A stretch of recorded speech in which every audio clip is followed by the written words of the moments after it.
So this video in particular is going to be about a few CR500s.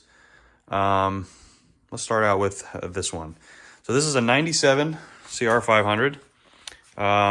It's actually going through a dual purpose conversion, getting it street legal. I'm actually out here in California, so that whole project is fun for sure.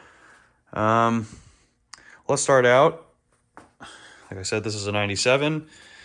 So start with the wheels. Got Excel rims in the front and back. Went through this company called W in Southern California. They, specialize in a lot of different hubs, different wheels, a lot of motorsport stuff. But I was specifically looking for Talon hubs.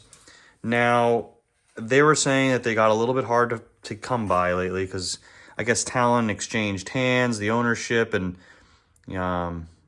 they weren't really up to date on their hubs, or they weren't making many new hubs, especially for the CR500s. And so they pointed me in the direction of Han hubs. Said they're really nice. A lot of people are getting them, and they still look really beautiful. So wound up getting this whole setup through W.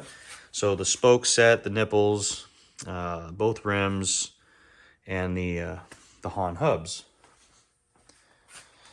And they weren't kidding. They look really nice. And then, so I got the tires separately. These are Pirellis. Still have the 21-inch rim in the front and 18 in the back. So, but with the hubs, it's 36 spoke also in the back, not 32 anymore. So they're both 36 spokes. Also, this bike has a 38 tooth sprocket on it. So, you could hold those highway speeds. Should be able to just cruise on the freeway with that thing. No problem. Got the whole Tusk conversion kit on it to make it street legal. So that includes the brake light, the two blinkers, Spot 4 license plate, front blinkers. I kind of just rigged them where I ran the wire behind the handguards here, so it looks kind of smooth.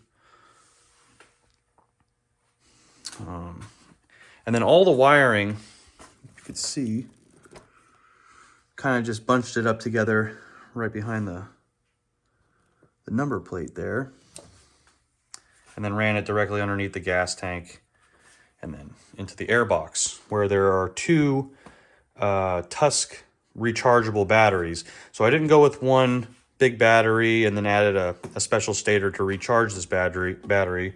It's actually just rechargeable, two Tusk batteries. I put one charger and kind of spliced it into both of those batteries. So the reason also there's two batteries instead of one is so the light is actually just powered by one of the batteries, high beam and low beam. And then the other battery powers everything else.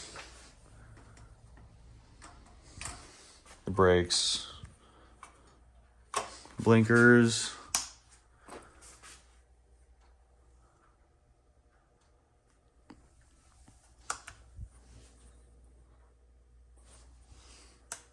and then the horn.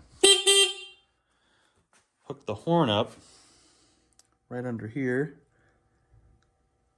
Fit just right, so I can still turn all the way and nothing hits. Ordered new radiators for this bike. Basically, this bike is getting completely redone. I still have a lot of work to do to it. Definitely a project that's still in progress. That's the best way to put it. I'm waiting on the FMF fatty pipe. Ordered it back in September. I'm still waiting on it. There was a seller on eBay. Said they should be coming in here very shortly. It says production's back, hopefully done in sometime this month, December. Got some parts from, well, this has changed also from Tusk Racing. This is still the OEM shock, just painted that gold. But I did, however, just order the front forks and the rear shock from O'Holland's. So that'll be changed here soon. So this is the high flow water pump elbow from MSV Racing. Says it's helps the flow a lot more. There's also a high flow propeller in there as well from MSV Racing. Also, the stator was changed from MSV to MSV Racing stator, which is adjustable. So the stator plate, you could adjust the stator with MSV Racing stators. Radiators were changed, new. This is also from MSV Racing, OptiFlow radiator cap. The head is actually from VHM. And they make really nice cylinder heads, or heads for it. It's actually a decompression valve. Makes it a hell of a lot easier to kick. So you just push it down, kick it, fires up, pops up. Takes a lot of pressure off the kicker, and you don't break your foot. You could actually start this thing with a pair of tennis shoes instead of having to put on boots every time. CMT carbon fiber frame guards. Those are really nice. I found a company, this company that makes them. They're, I believe, in Italy. Yeah, really nice product. Also have it in the front here for the disc brake guard, or the disc guard.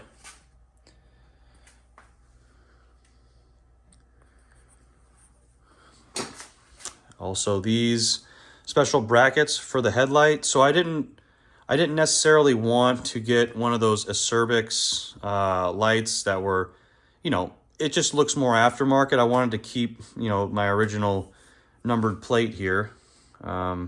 So I got these Task Racing brackets that allow you to keep this plastic in the front with your stock number or whatever you like, more of a stock look, and then rig up 7-inch. It was a light for a Harley, actually. I think it came out pretty decent.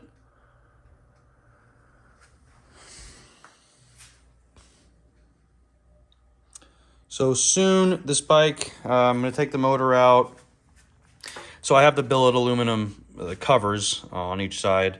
This is also from MSV Racing, the Case Saver.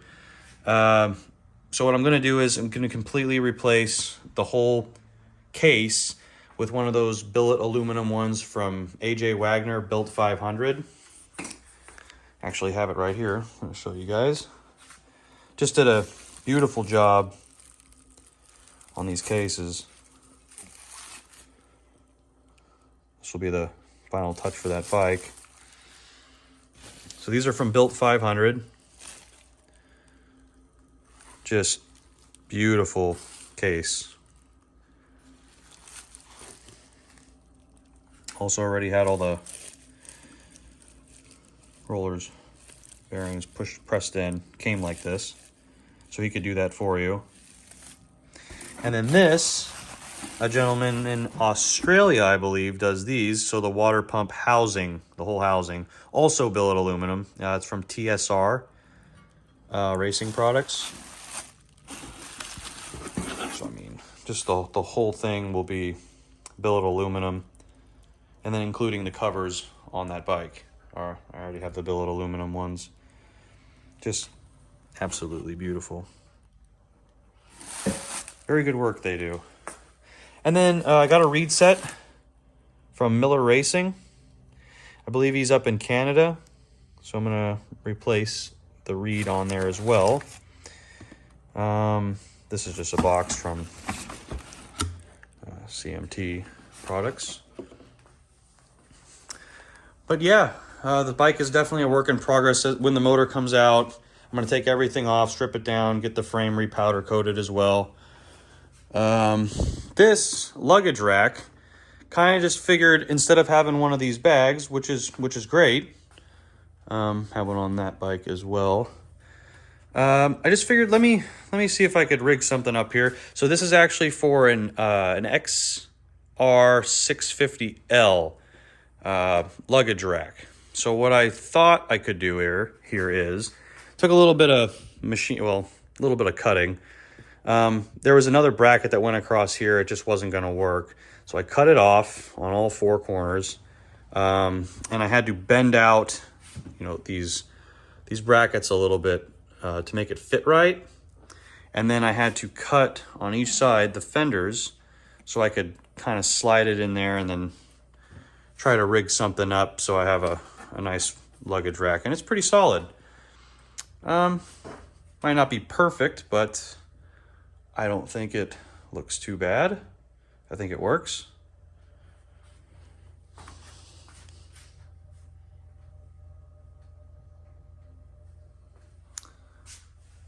Yep. So definitely a work in progress. I will be making a video when this thing is all done. Complete. ASV levers I have on here as well. But yeah, definitely will be making another video when the thing is done. Okay, and so this is a 1990 CR500. It's actually for sale right now. I'll get to that in a minute. This is a 2000 CR500. Now on this one, basically everything that has been done to that, besides the street conversion, has been done to this as well. The same elbow, high water flow pump. This one has a different high water flow pump. A3S. I probably have that wrong, but high flow water pump in here.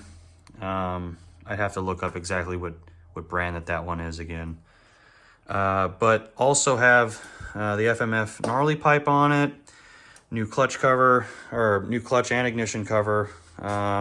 This one also has the VHM head. However, it is not a decompression head. So this was their older model. Still great. Still definitely a head that should keep it cooler, as so they say.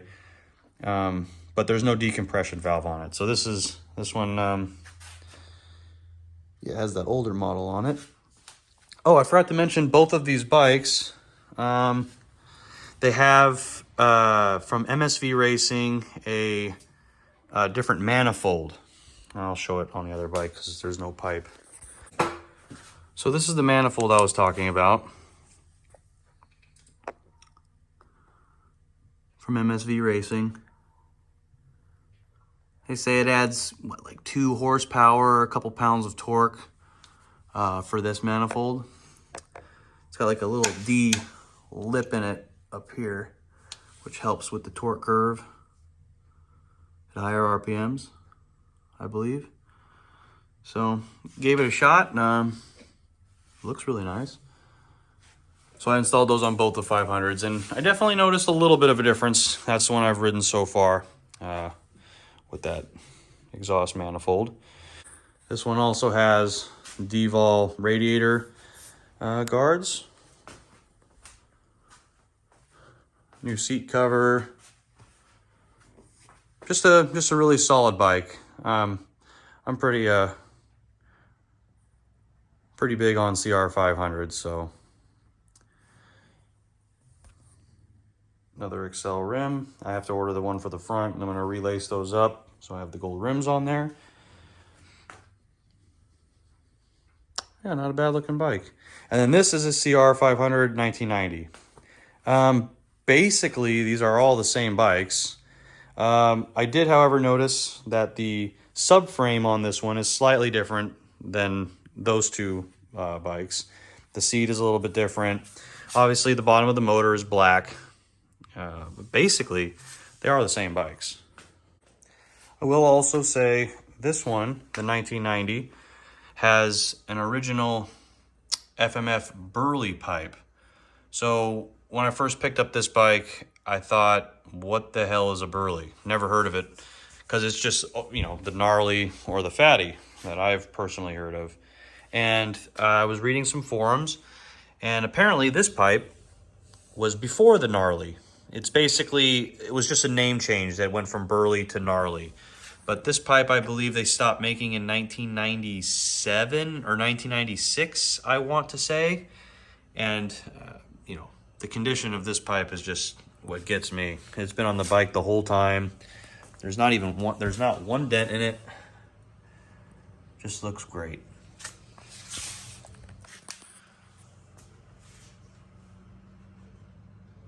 And then I got two CR250s.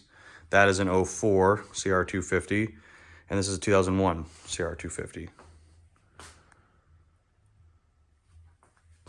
Yeah.